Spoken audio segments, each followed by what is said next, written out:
on in there? Why, out of all of the godforsaken holes, do we have to meet here? One place is just as good as another. You've never been here before. No. Well, since you just picked this place out of a hat, my brother is dead. What, were they psychos?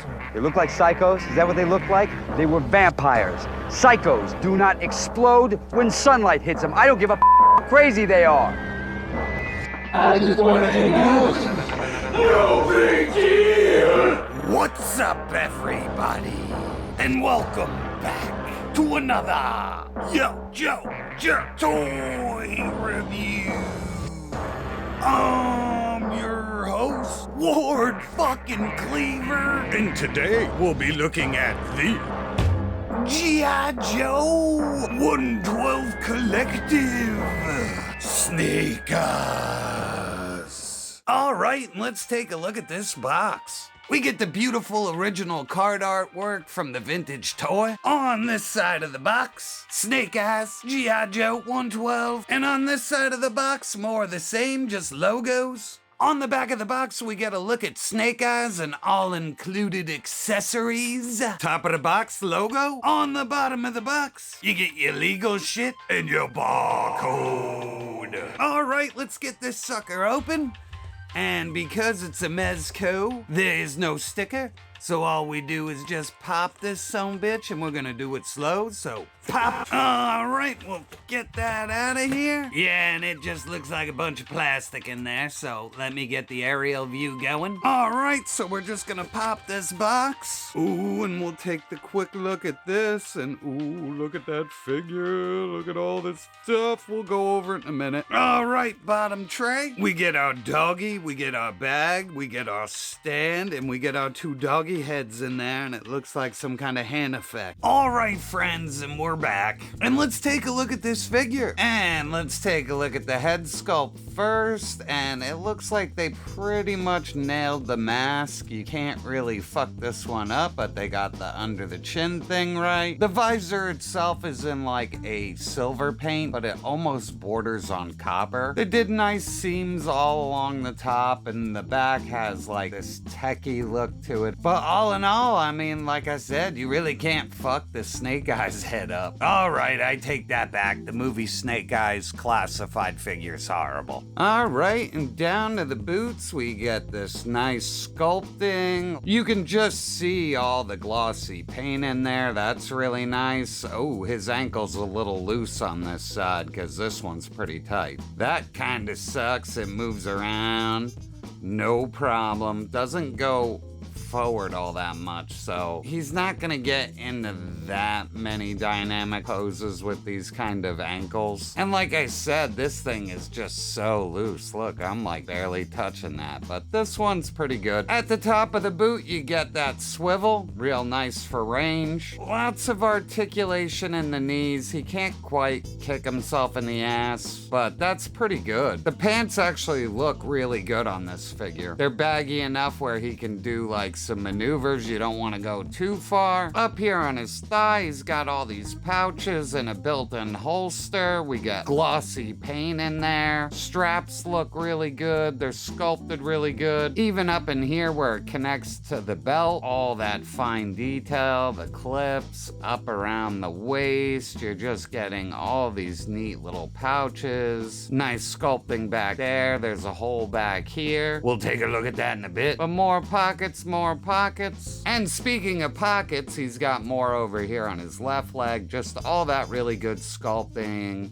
The little buttons have silver paint on them. And all in all, he doesn't look bobo at the pants, so I'm really happy about it. And like I said, he gets decent movement, and the pants feel like they got some room to move, so that's really cool. At the waist, we already went over the belt, but up here we can take a look at his overlay shirt. And this looks a lot better in person than I thought it was. I thought this thing was gonna look horrible. Oh, look, there's some on the side there, around the back. And this looks really good. Like, they did nice little seams in it. Even the stitch line back here doesn't even look that bad. So all in all, he gets good movement with a shirt. Like, he gets range and it moves, and I'm not really worried about the overlay. And when you move it, it doesn't look that generic. I really thought it was going to be a problem right out of the box looking bad, but I am very happy about the way this figure moves around. So up at the chest, he gets this nice little grenade belt, tons of detail everywhere, and just little dots of silver on all the little button pieces. Same thing up here on the grenade pins. They're all painted silver. And to make sure that it doesn't move around, they put a strap that goes around the side all the way to the back. And like I said, all that detail back here. He has a built-in sword holder like the Mezco blade one does. Hopefully this thing holds up better, because the blade I have, the sword just falls out all the time. But over here on the shoulder, you get the Arashikage symbol, and it's like raised if you get in there and look. And then down here, the rubber overlay actually has a pinstripe that runs all the way down to his gauntlet. I'm gonna move this around a little bit so you can see what it looks like in a pose. I thought it was gonna look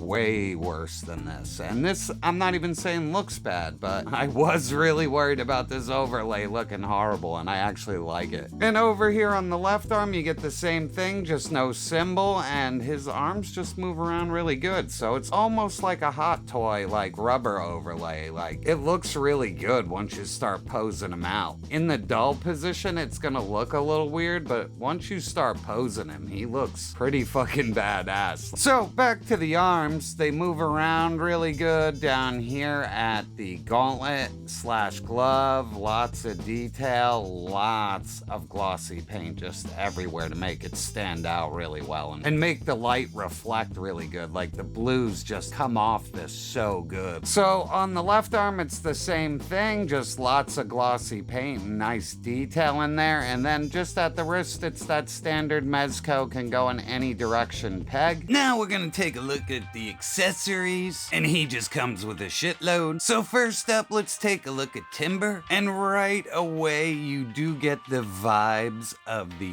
G.I. Joe classified timber, but that is definitely not the case. It may have similar articulation, but let me turn this thing and show you the face. 'Cause my God, look how awesome this thing looks.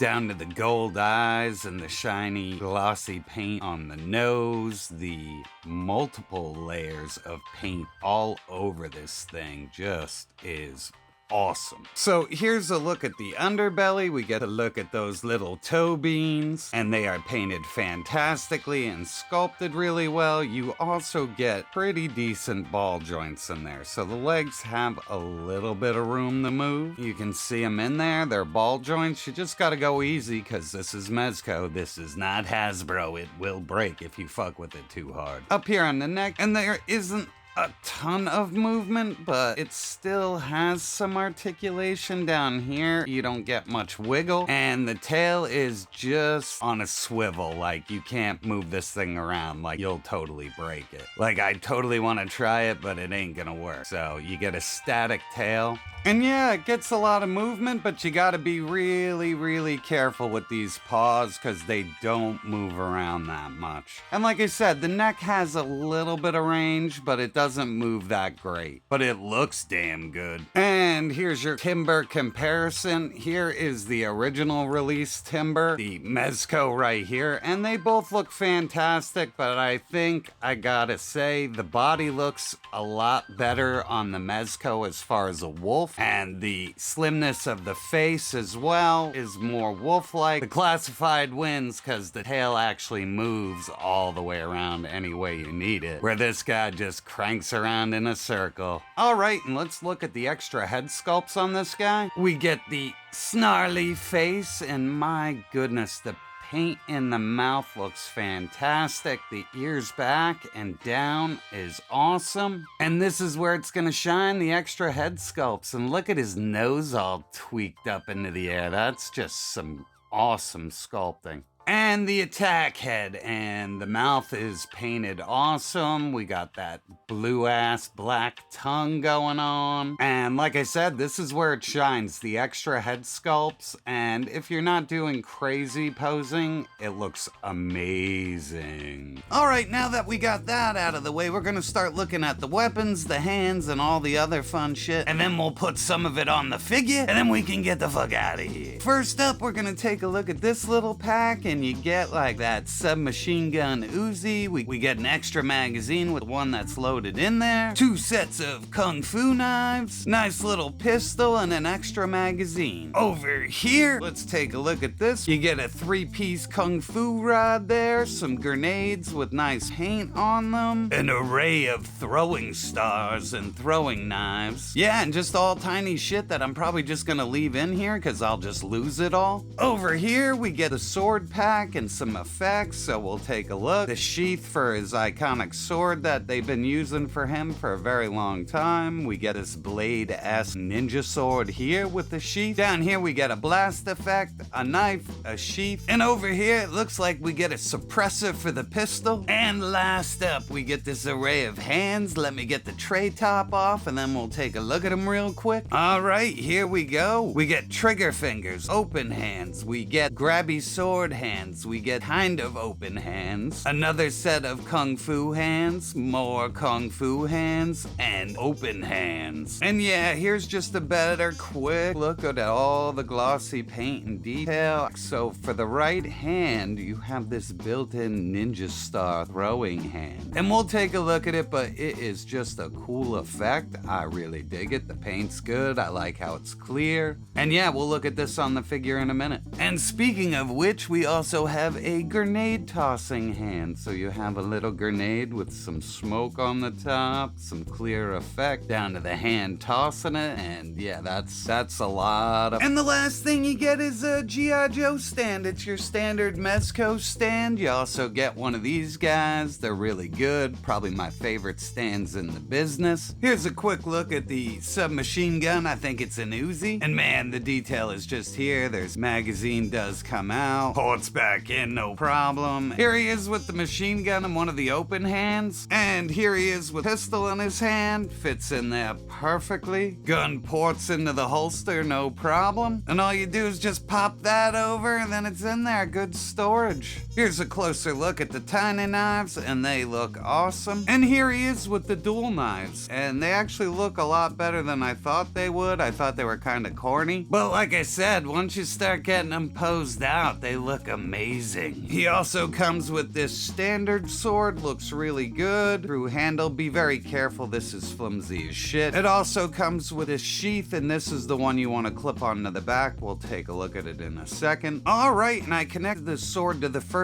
groove down here, and it fit in there pretty good, and the sword comes in and out pretty secure in there, so I'm not gonna complain about that. And here he is with both swords, and I like the way this is all coming out. This figure is so much fun. He also comes with this tiny knife, looks awesome, and stores on the back of the figure. It just goes on his belt on the back. You can put it any which way you want. And here he is with the 3-piece rod. This thing is kind of silly. I'll probably never use it, but it's neat that it's included. It moves around really good.